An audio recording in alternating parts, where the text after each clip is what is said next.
when the liquor store went, bottles blowing up, and all of the regular customers, they just could not get into this place because it was all barred windows. So everything got totally burnt up. The Parksville Fire Department got its beginning in the 1940s when the village received some equipment from the government to support air raid precautions.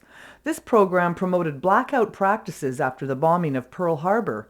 Coordinator for the ARP, air raid precaution, came down to Dad and said they were able to find an old truck.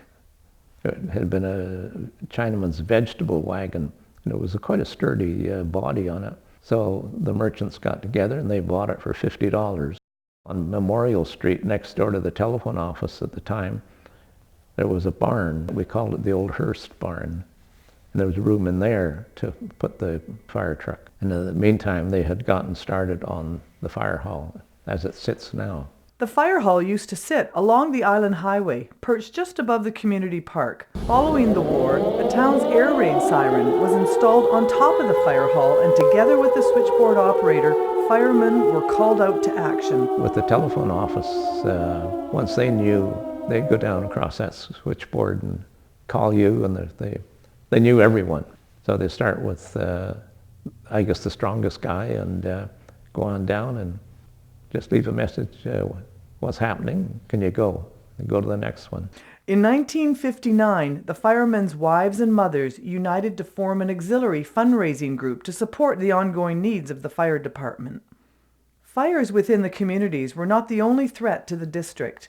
In order to check the destruction by forest fires, the BC Forest Service built a 90-foot lookout tower atop Little Mountain in 1934. With Little Mountain, it became a lookout point for the forestry, and they had this tower anchored in with guy wires, and as kids we'd go up there and then climb up into the lookout.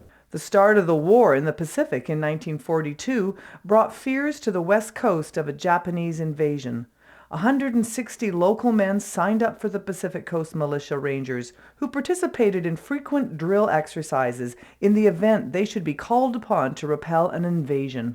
The idea being that the Rangers were pretty well all hunters, and they've hunted all over Vancouver Island. If a landing had been made, then the idea was that these fellows would be able to know where to go and where not to go, and that call on their knowledge of the lay of the land.